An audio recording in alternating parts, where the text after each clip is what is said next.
सातारा जिल्हा मध्यवर्ती बँकेचा मुद्दा सदाभाऊ खोत यांनी विधान परिषदेत उचलला। तब्बल 42 मृत व्यक्तींना कर्ज दिल्याची धक्कादायक माहिती सदाभाऊ खोत यांनी दिली आहे। पाहूया। सभापती महोदय, सातारा जिल्हा मध्यवर्ती बँकेच्या संदर्भामध्ये आणि महाबळेश्वर वाडी विविध कार्यकारी सहकारी सेवा सोसायटी या संदर्भामध्ये ही लक्षवेधी आहे। मंत्री महोदय, जिल्हा मध्यवर्ती बँका ह्या खऱ्या अर्थानं विकास सोसायटीला कर्ज देत असतात, विकास सोसायटी खाली सभासदांना कर्ज देत असते। परंतु सातारा जिल्हा मध्यवर्ती बँकेचा एकंदरीत जर कारभार बघितला तर आंधळं दळतं आणि कुत्रं पीठ खातं अशा पद्धतीचा त्या बँकेचा कारभार आपल्याला दिसून येईल। या बँकेच्या माध्यमातून अनेक ठिकाणी ज्यांना कर्ज दिलं, बोगस कर्ज मोठ्या प्रमाणामध्ये अनेक ठिकाणी वाटप करण्यात आलेले आहेत।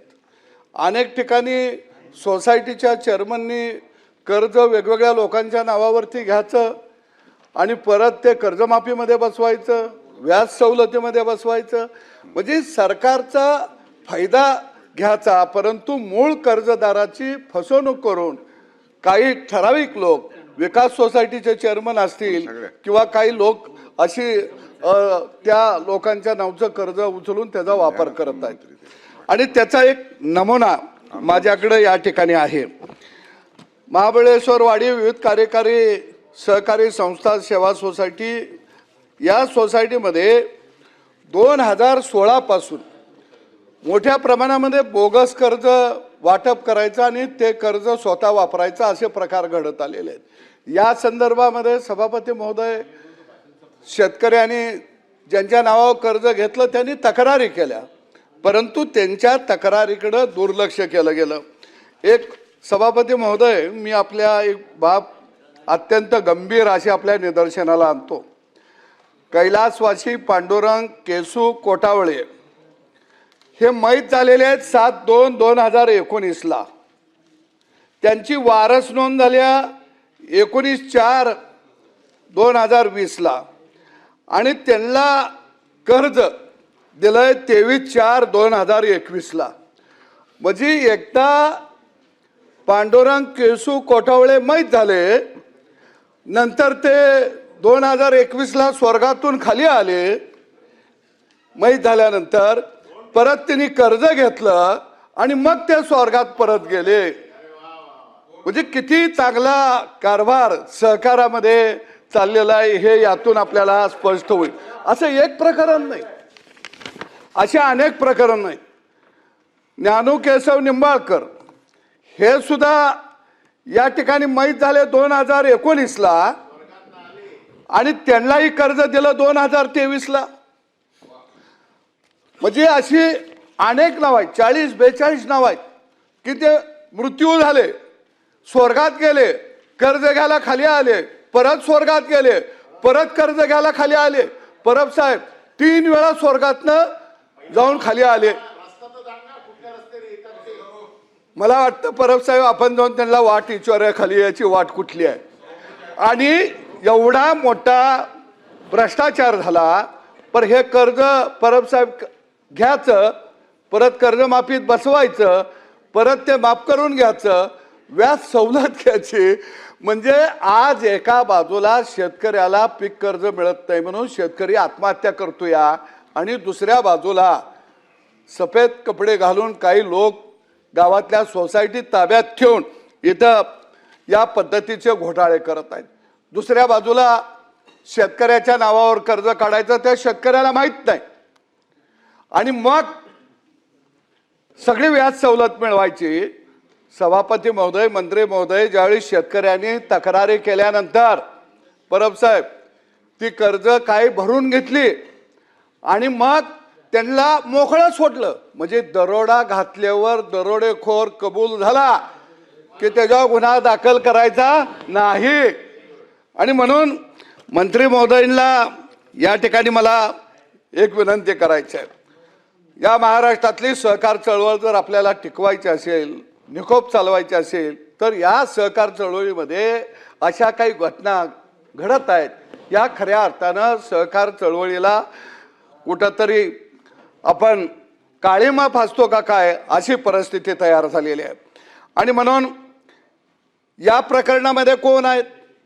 सोसायटीचे चेअरमन अनिल देसाई हेच व्हाईस चेअरमन होते. दुसऱ्या बाजूला बँकेचे MD DDR AR ह्या सगळ्यांना माहिती आहे.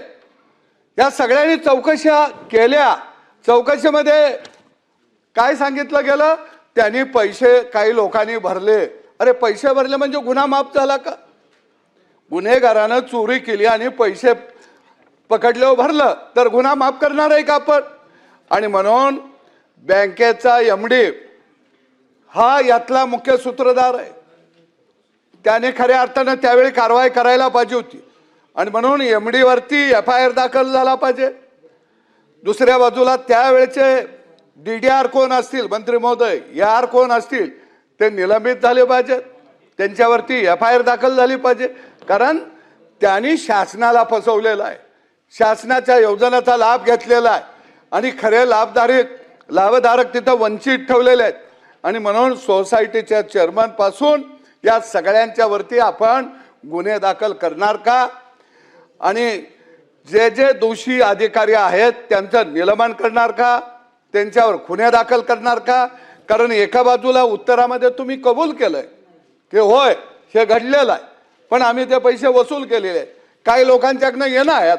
आणि म्हणून मला वाटतं की हा सहकारामध्ये एक अजब प्रकार, जिवंत माणसाला कर्ज मिळत नाही पण मेलेल्या माणसाला कर्ज मिळतं, हा अजब प्रकार सातारा जिल्हा मध्यवर्ती बँकेच्या माध्यमातून या ठिकाणी पाहायला मिळालेला आहे.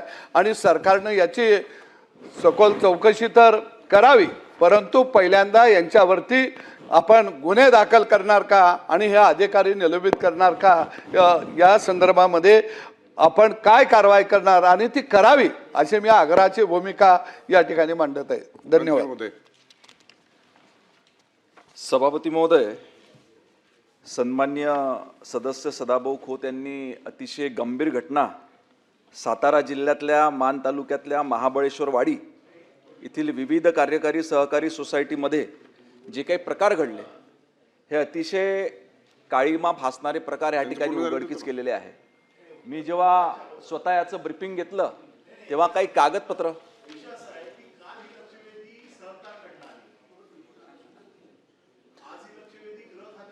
अनिलजी, पण योगायोगानं दोन्ही याचा मी राज्यमंत्री आहे. सहकारी माझ्याकडे आहे आणि गृह माझा दोन्ही सहकार पण माझ्याकडेच आहे.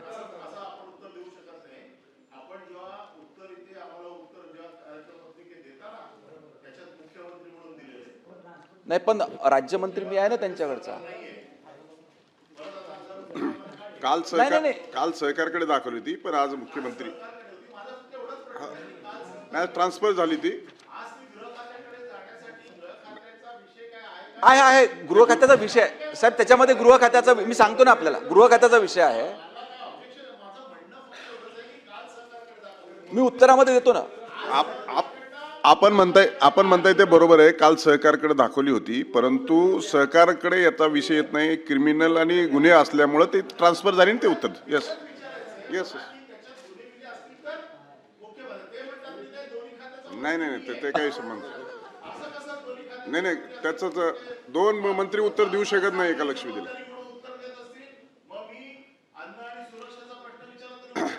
लक्षवेधी एकाच खात्याची आहे आणि ती चुकून दुसरीकडे गेली होती, ती ट्रान्सफर झाली आणि त्यानुसार होम उत्तर देत आहे.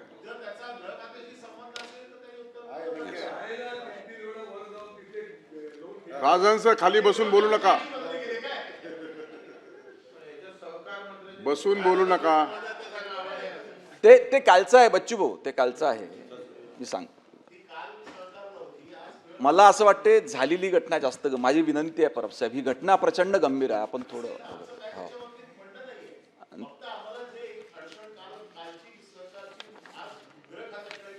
आता त्याचं क्लॅरिफिकेशन झालं. आपण सांगतो ना मी, आपल्याला उत्तरामध्ये देखील त्याची माहिती देतो.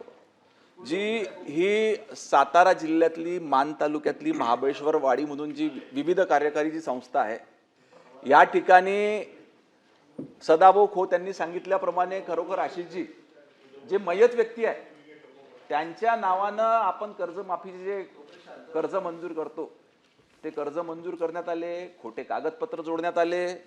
त्यांनी सांगितल्याप्रमाणे मी जेव्हा ब्रीफिंग घेत होतो काही कागदपत्र माझ्याकडे देखील आले. त्याच्यामुळं या बनावट स्वाक्षऱ्या देखील त्या ठिकाणी करण्यात आल्या काही ठिकाणी. या संदर्भात 22 जून 2006 रोजी मसवड पोलीस स्थानकात त्या ठिकाणी तक्रार करण्यात आली. अनिलजी, आपण जे म्हणता ना की गृह विभागात कशी आली, तर हे ज्या प्रकरणाची तक्रार मसवड पोलीस स्टेशनमध्ये त्या ठिकाणी करण्यात आली. परंतु दुर्दैवानं आता त्या ठिकाणी काय प्रकार घडला माहीत नाही, पोलीस प्रशासनाच्या वतीनं देखील त्या ठिकाणी काहीच करण्यात आलं नाही. एकीकडं महाराष्ट्रातला शेतकरी याला संकटातून बाहेर काढण्याकरता आपण सर्व मंडळी, सरकार त्या ठिकाणी आपण जवळजवळ 3 वेळा कर्जमाफीची योजना त्या ठिकाणी आणली आणि दुसरीकडं त्याच्यामध्ये जास्तीत जास्त लाभार्थी झाले पाहिजे हा आपला प्रयत्न असतो. आणि दुसरीकडे मात्र काही मंडळी अशा पद्धतीनं, चुकीच्या पद्धतीनं, एका याच्यामध्ये तर सोसायटीच्या चेअरमनच्या मयतच्या आईच्या नावावर देखील कर्ज उठल्याचं त्या ठिकाणी निदर्शन. मग सोसायटीच्या चेअरमनना स्वतःच्या आईची जी मयत झाली आहे तिच्याही नावावर त्या ठिकाणी कर्ज उचलण्यात आलं. त्याच्यामुळे हे संपूर्ण प्रकरण अतिशय गंभीर आहे. ह्या संदर्भात AR, DDR, बँक, कारण जिल्हा मध्यवर्ती सहकारी बँक यांनी विशेष काही कार्यवाही केल्याचं त्या ठिकाणी दिसत नाही. आज या ठिकाणी AR आणि DDRला तर तातडीनं निलंबित करण्यात येते, परंतु पोलीस प्रशासनाकडे ही तक्रार येऊन आतापर्यंत पोलीस प्रशासनानं काही केलं नाही. तर पोलीस प्रशासनाला देखील सूचना देण्यात येते की 1 आठवड्याच्या आतमध्ये याची चौकशी करून संबंधित जे कोणी दोषी असतील, कारण सदाभाऊंनी सांगितल्याप्रमाणे बँकेचे MD, बँकेचं व्यवस्थापन देखील याला त्या ठिकाणी कारणीभूत आहे, त्यांची देखील चौकशी करण्यात येईल. सोसायटीचे अध्यक्ष जे ह्या पद्धतीचं चुकीचं कर्ज वितरण त्या ठिकाणी केलं, पोलिसांना देखील निर्देश देण्यात येते की 7 दिवसात चौकशी करून दोषींवर त्या ठिकाणी गुन्हे दाखल करण्यात यावे. आता एवढं उत्तर दिलं तर अपेक्षित आहे मंत्री महोदयाकडून का हे कर्ज वाटप आपण बँकेनं सोसायटीला केलं का सोसायटीनं शेतकऱ्याला केलं? त्याचं उत्तर मला वाटतं सोसायटीनं हे शेतकऱ्याला कर्ज वाटप केलेलं आहे. आणि मग सोसायटीला आपण काय करतो, बँक सोसायटीला कर्ज देतो आणि सोसायटी मग शेतकऱ्याला कर्ज देतो. त्याच्यानं मला एक आपल्याकडून उत्तर अपेक्षित आहे का जर सोसायटीनं कर्ज वाटप केलं असेल तर जबाबदारीमध्ये MD कसा येतं किंवा अध्यक्ष कसा येतं हे नॉलेजसाठी, माहितीसाठी मला पाहिजे.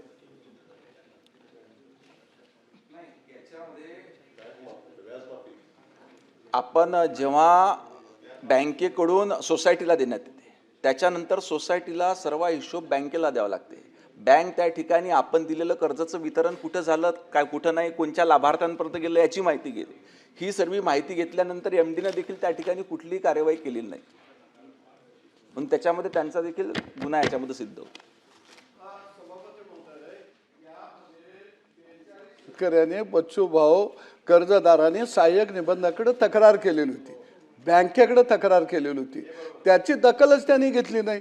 जर त्यांनी दखल घेतली नसेल तर ह्या जे दोषी आहेत त्यांच्यावर कारवाई झाली पाहिजे. आणि मंत्री महोदयांनी ज्या पद्धतीनं या ठिकाणी निर्देश दिलं त्यांना मी या ठिकाणी धन्यवाद देतो, कारण भ्रष्टाचार हा मुळापासून निघाला पाहिजे.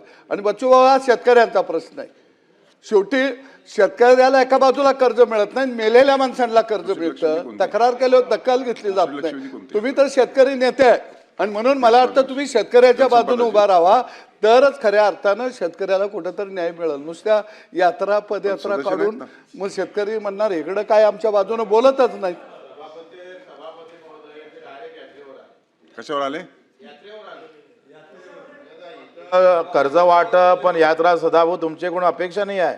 मी तुमच्या बाजूनच आहे, मागणीच्या बाजूनच आहे असं नाही आहे, पण तुम्ही एकदम रोष मालार ते लक्षवेधी कशी आली, काय आली, कशा पद्धतीने आली, संदर्भ काय वगैरे ह्याच्यात मी पडणार नाही. जे काही असेल माझं विचाराचं मत होतं का मी थोडंसं मंत्री महोदयाकडून माहिती घ्यायचा विषय होता का सोसायटी कर्ज वाटप करतं, बँक करत नाही, पण ते तक्रार झाल्यानंतर MD पण दोषी तुमच्या आहे, शंकेचं निरसन अध्यक्ष